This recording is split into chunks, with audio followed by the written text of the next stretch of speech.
It might just be one of Governor Newsom's most controversial decisions. By this summer, California inmates with a death sentence will be moved off of death row. Now, in an ABC 10 exclusive, families of the Speed Freak killer's victims are speaking out, and they tell ABC 10's Jeannie Nguyen they are angry and say justice is being taken away from them. These photos. She was a firecracker. She had her own mind. She loved people, loved everybody. Do you have like a favorite memory of hers? She used to call me Daddy all the time.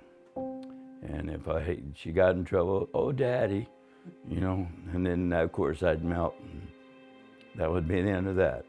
They are all Joan, Shelley, and John Vanderheiden have left of their daughters, JoAnn Hobson and Cyndi Vanderheiden. When we used to sing karaoke right there, that's at the bar.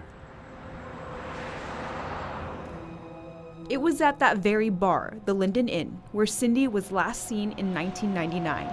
She didn't come home that night, and I thought, well, man, she must have went to work because she had a new job. In 1985, JoAnn left her Stockton home and never came back. JoAnn must have crawled out the window and went with them, never knowing, oh my God, never knowing what. Lauren Herzog and Wesley Shermantine were convicted of multiple murders, including JoAnn and Cyndi's deaths.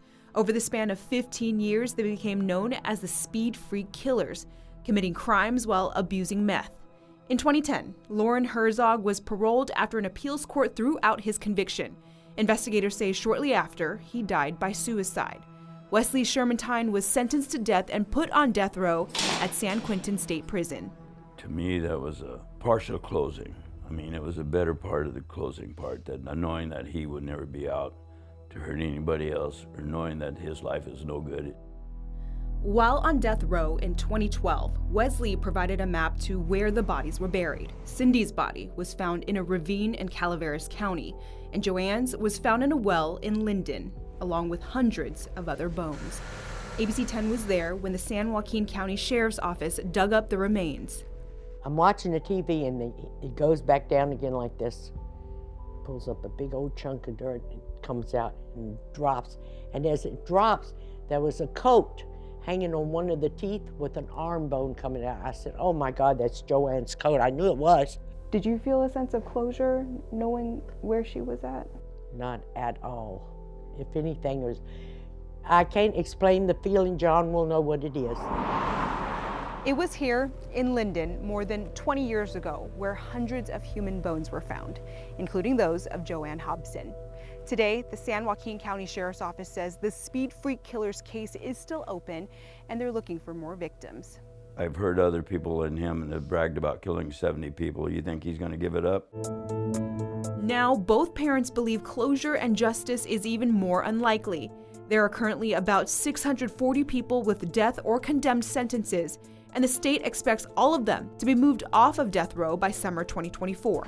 Proposition 66, passed by voters in 2016, allows the state to move death row inmates to any California prison through a condemned inmate transfer program. In 2019, Governor Gavin Newsom signed an executive order to temporarily put a stop on the death penalty in the state. This is about who I am as a human being.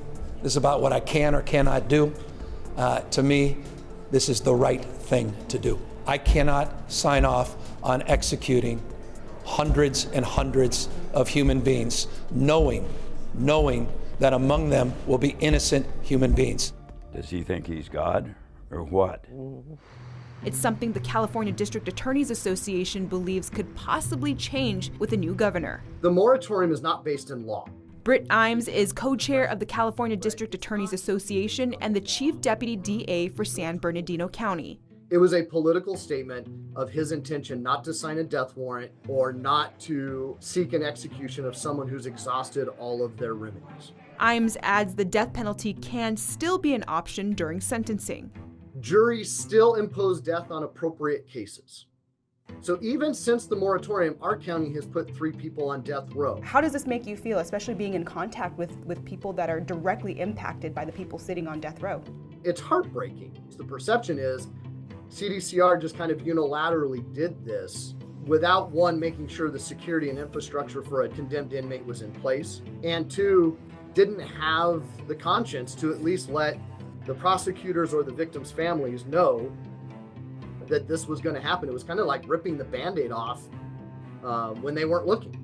The ACLU of Northern California openly opposes capital punishment in California, saying it's been proven to show racial bias. It is not consistent with the humanity and dignity of every individual.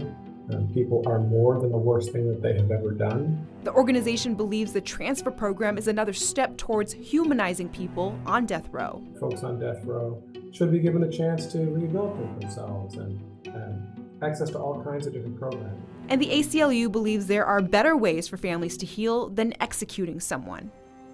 We reached out to the governor's office for comment if they have anything to say to victims' families about the transfer of condemned inmates.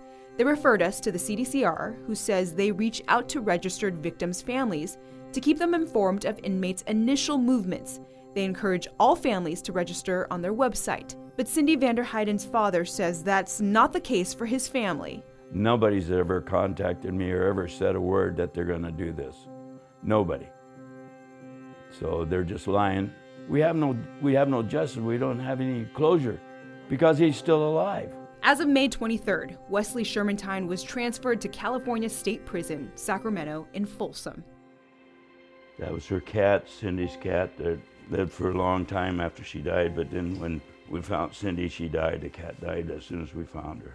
For now, both John and Joan will do what they do best. She was the littlest, tiniest little thing you'd ever see. Remember the better times. All right, Jeannie joins us right now. She's been speaking with these families, following all these updates for you. And Jeannie, I have to ask you, we know that some condemned inmates have already been moved, but the rest are going to be moved over the next couple months. What does this actually mean for their sentences, though? Are there any changes with that? Well, Alex, even though these inmates are being moved off of death row, that doesn't mean that their sentences will be changing. And of course, as you heard, my story says today that Wesley Shermantine was just transferred. And we just reached out to Shermantine's attorney for a comment on his case. His attorney says that even after his transfer out of San Quentin, they're still not commenting because his appeal for his conviction is still pending. All right, Jeannie, thank you so much. And we also want to mention that some people have wondered, would there ever be a ballot measure to get rid of the death penalty altogether in the state?